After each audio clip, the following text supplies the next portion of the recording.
Hadirin jamaah salat Jumat yang dimuliakan oleh Allah Subhanahu wa taala. Hari ini adalah hari Sayyidul Ayyam, penghulu hari, hari yang paling baik di antara hari-hari yang diberikan oleh Allah Subhanahu wa taala.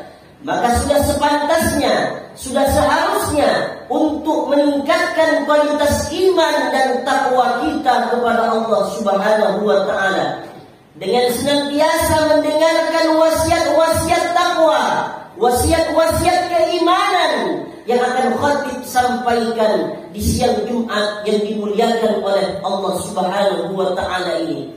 Ma'asyiral hadirin, jamaah salat Jumat yang dimuliakan oleh Allah Subhanahu wa taala.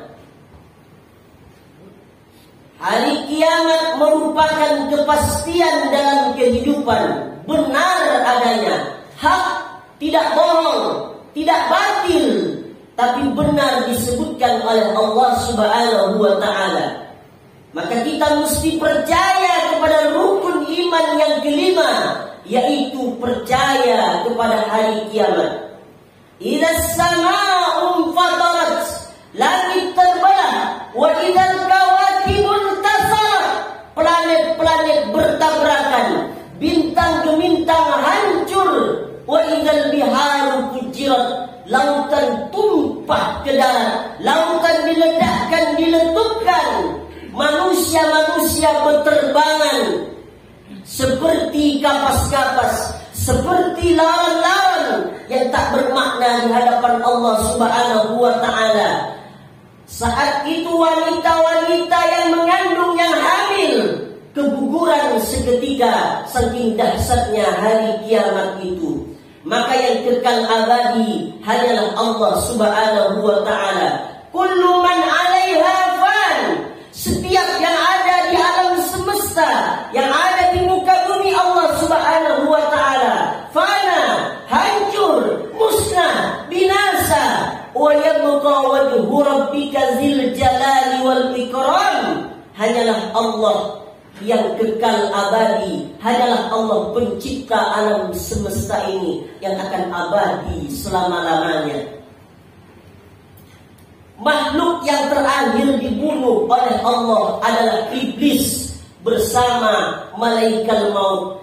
Ketika iblis dicabut ruh dari jasadnya, melolong, merintih, meraung sampai menggema di arasnya Allah Subhanahu wa taala. Kemudian makhluk yang terakhir, malaikat maut, juga dibunuh oleh Allah Subhanahu wa taala. Kata Nabi sallallahu alaihi wasallam, bumi ini dibiarkan oleh Allah selama 40. Tidak disebutkan 40 hari, apakah 40 bulan, apakah 40 tahun. Begitu kata Abdullah bin Abbas. Tidak disebutkan oleh Rasulullah sallallahu alaihi wasallam. Allah biarkan bumi ini sunyi, senyap, tak berpenghuni. Tak ada lagi manusia di atas muka bumi Allah Subhanahu wa taala. Kemudian dengan begitu lamanya Allah ciptakan lagi langit dan bumi. Yauma tubaddalul ardu wa samawat. Yauma tubaddalul ardu ghairal ardi was samawat. Allah ciptakan lagi langit, tapi tak sama seperti langit yang kita lihat sekarang. Allah ciptakan lagi bumi, tapi tak sama seperti bumi yang kita lihat sekarang ini.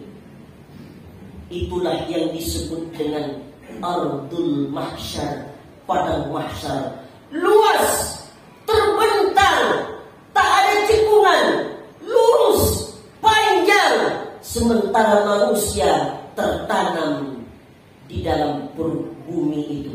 Kemudian kata Rasulullah sallallahu alaihi wasallam, yauma yakhrujuna minal ajdathi ka'annahum syira'a. Manusia itu akan bangkit seperti cendawan yang bermunculan. Manusia akan bangkit seperti belalang yang keluar dari tempatnya, kemudian meluncur di mana dia akan berkumpul manusia bangkit, kata Rasulullah sallallahu alaihi wasallam. Tapi umat Rasulullah sudah berbeda jenisnya. Diceritakan kepada Abdullah bin Mas'ud, diceritakan kepada beliau, manusia sudah berbeda-beda bentuknya, kata Rasulullah sallallahu alaihi wasallam. Ada manusia yang bangkit dari alam barzahnya. Manusia itu dipaksa oleh Allah untuk memakai kain dari jubah yang terbuat dari aspal, sementara mereka kesakitan menjerit akan pergi kepada mahsyar yang sangat jauh, melolong merintih manusia itu di hadapan Allah Subhanahu wa taala.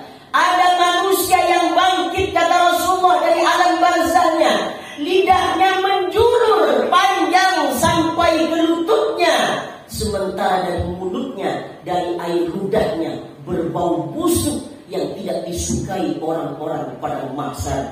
Ada juga manusia yang dibangkitkan oleh Allah Subhanahu wa taala, kaki tangannya yang berjalan, sementara kakinya di atas. Sementara itu mereka akan berkumpul kepada mahsyar. Mereka tahu kemana mereka akan pergi. Mereka tahu kemana mereka akan menuju tanpa diberitahu oleh Allah Subhanahu wa taala. Dengan perjalanan yang sangat panjang, yang melelahkan, dengan perjalanan yang sangat jauh, luar biasa, berkumpullah manusia di padang mahsyar. Laki perempuan berkumpul, laki perempuan berkumpul, tidak pakai baju, telanjang manusia di hadapan Allah Subhanahu wa taala. Sampai-sampai Ummul Mukminin Siti Aisyah bertanya kepada suaminya, "Wahai suamiku, wahai Rasulullah, benarkah laki perempuan telanjang kumpul tak pakai baju di padang mahsyar itu?" "Benar, wahai istriku." Bertanya lagi beliau kepada Rasulullah, "Wahai suamiku, benarkah manusia laki perempuan berkumpul tak pakai baju telanjang di hadapan Allah?" "Benar, wahai istriku." Bertanya lagi Ummul Mukminin Siti Aisyah kepada Rasulullah, "Benarkah wahai suamiku, laki perempuan kumpul tak pakai baju telanjang?" "Benar, wahai istriku, laki perempuan kumpul tak pakai baju sehelai pun." Telanjang manusia di hadapan Allah Subhanahu wa taala. Kita bukan lagi tamu kehormatan, kita bukan lagi tamu yang diundang, tapi kita tamu yang datang membawa dosa-dosa di hadapan Allah Subhanahu wa taala. Lalu Siti Aisyah berpikir, tak sibukkah laki melihat aurat perempuan, perempuan melihat aurat laki-laki? Apa kata Rasulullah sallallahu alaihi wasallam? "Al-amru yawma idzin asyad min ayyan ghura ba'duhum aurataba." Tak ada lagi manusia sempat bersyahwat, laki perempuan bersyahwat, laki-laki melihat aurat perempuan. Begitu juga laki-laki melihat aurat perempuan, tak sempat lagi bersyahwat mereka di hadapan Allah Subhanahu wa taala. Likulli imri'in minhum yawma idzin sya'nun yughni. Mereka sibuk dengan urusan masing-masing. Sementara matahari, kata Rasulullah sallallahu alaihi wasallam, 1 mil dari kepalanya. Ala qadri mailin, 1 mil matahari menggelegak bagaikan dipanggang kepala manusia di hadapan Allah Subhanahu wa taala. Berapa lamanya mereka berdiri di padang mahsyar itu? Kata Rasulullah sallallahu alaihi wasallam, 50.000 tahun manusia dipanggang dengan matahari sejarak 1 mil jauhnya. Manusia-manusia tak berdaya di hadapan Allah. Manusia-manusia bingung apa yang ingin dibuat di hadapan Allah Subhanahu wa taala dengan penantian yang sangat panjang itu. Saking dahsyatnya padang mahsyar itu. Lan tazula qadama 'abdin yaumal qiyamah. Tak tak bergeser kaki manusia sedikit pun di hadapan Allah. Saking dahsyatnya pengadilan pada mahsyar Allah Subhanahu wa ta'ala.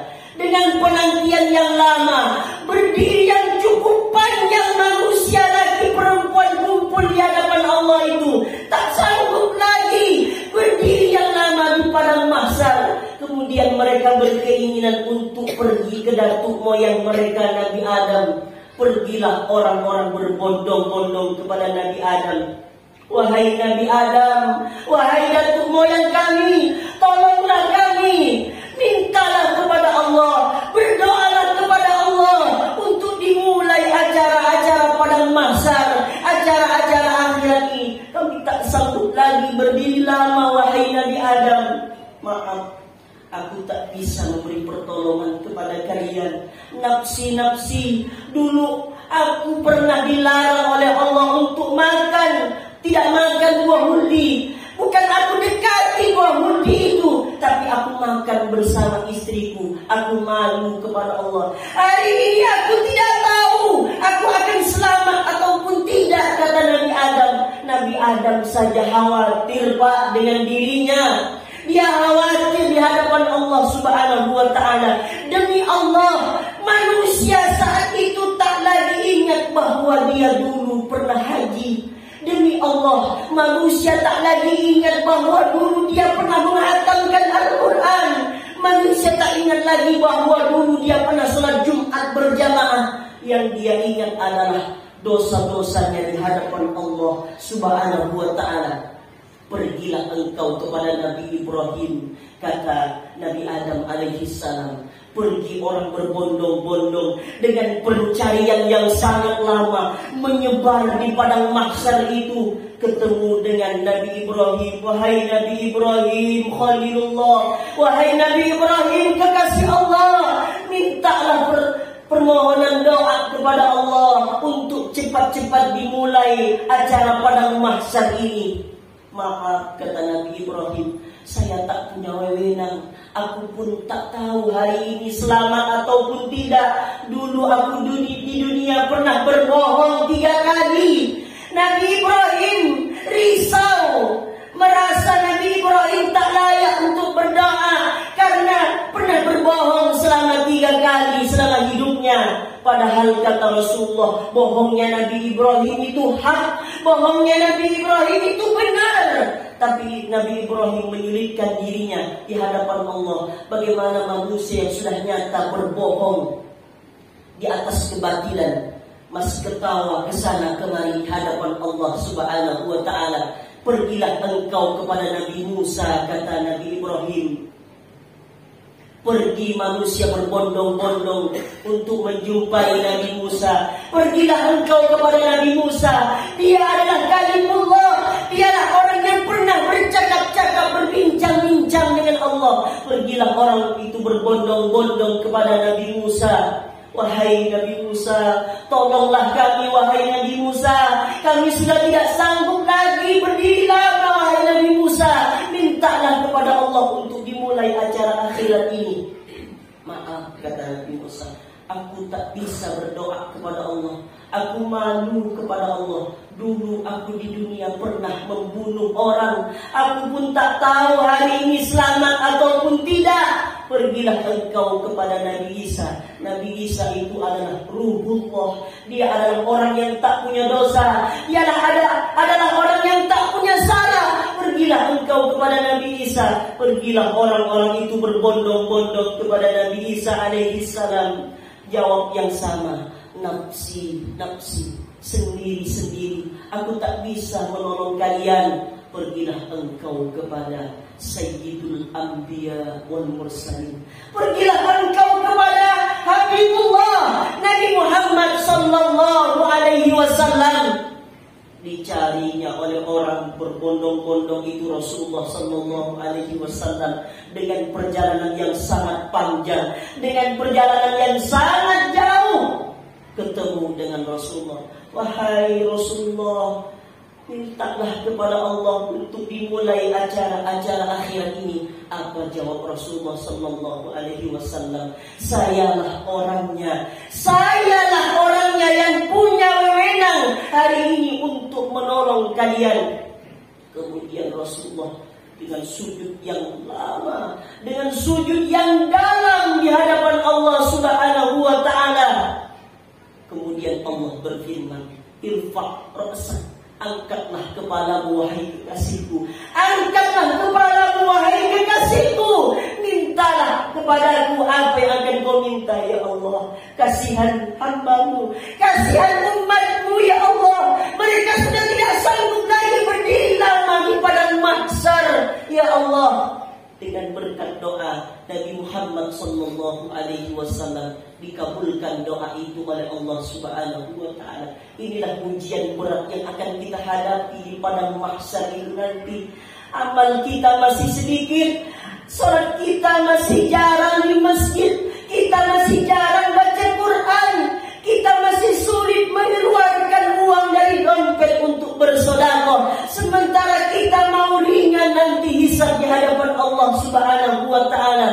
Maka oleh karena itu, ad-dunya darul amal wal akhiratu darul jaza. Dunia adalah tempat beramal dan akhirat adalah tempat pembalasan. Ad-dunya balawun ilal akhirah.